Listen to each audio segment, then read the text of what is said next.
les mots manquent pour qualifier l'attitude du Brésil, se retirer de cet institut consacré à la mémoire et à l'enseignement de la Shoah, pour des raisons qui, semble-t-il, sont liées au conflit en cours dans la bande de Gaza.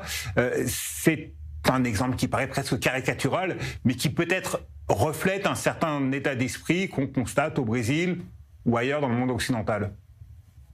Absolument, tout à fait, il faut s'en désoler. Alors d'abord, il faut souligner en quoi la décision de se retirer, c'est une organisation internationale, intergouvernementale, c'est un peu l'équivalent de l'UNESCO, des Nations Unies, pour les questions liées à la Shoah, à la question de la mémoire, et en général même des génocides. Donc c'est une décision qui est, à mon avis, tout à fait irresponsable, qui est inquiétante, surtout à l'heure, on le sait, et on ne cessera de le répéter, à l'heure où l'antisémitisme et le négationnisme sont en hausse dans le monde. Et donc, en se distanciant de l'Iran, le Brésil, qui est membre, comme vous l'avez dit, observateur depuis 2021, tourne le dos aux efforts de la communauté internationale pour préserver la mémoire de la Shoah, et naturellement dans la lutte contre l'antisémitisme. Je pense naturellement à la définition de travail de l'antisémitisme qui est le cœur, qui est le meilleur instrument aujourd'hui pour démontrer notamment les contours antisémites de l'antisionisme radical. Donc, alors je dirais que d'un côté c'est inquiétant et de l'autre côté je vous dirais aussi qu'il y a une certaine logique dans cette décision quand on pense, et vous l'avez dit, que le Brésil s'est joint à la plainte, à l'accusation de l'Afrique du Sud contre Israël dans la question du génocide. Et compte tenu aussi, je dirais, de la position, je dirais en règle générale, peut-être pas tant du Sud global, mais dans une certaine mesure de Lula, qui à la fois est extrêmement hostile à l'État d'Israël, mais aussi par exemple à l'Ukraine, dans des positions pro-russes.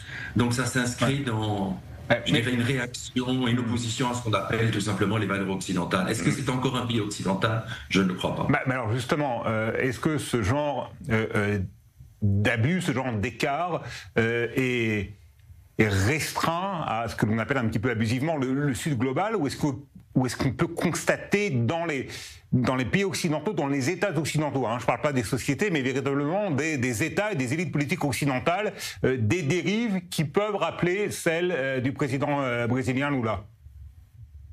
Sans doute, mais pas à ce point-là. Je crois à l'heure actuelle, je pense qu'aucun État occidental ne songerait à quitter l'Irak. Ce serait, alors là, totalement irresponsable et à mon avis totalement incompréhensible.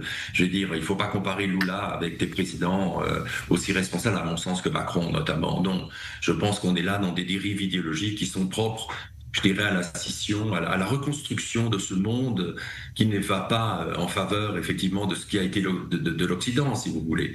Et donc, pour ces gens, pour les gens du Sud, la Shoah serait en quelque sorte un problème secondaire. Ce serait par lié, rapport à la décolonisation, par rapport à ce genre de exactement, questions. tout à fait. Et alors, ça participe quand même de l'idée du négationnisme, en disant non seulement la Shoah n'est pas aussi importante et aussi grave que qu'on l'a prétendu en Occident, mais les véritables génocidaires sont les Israéliens et donc les Juifs, en quelque sorte. Mais c'est vrai que plus cette guerre se prolongera, et plus effectivement les risques d'avoir ce type de comportement va s'accroître. Et il serait temps que cette guerre s'arrête. Ça, c'est la position d'historien. Merci.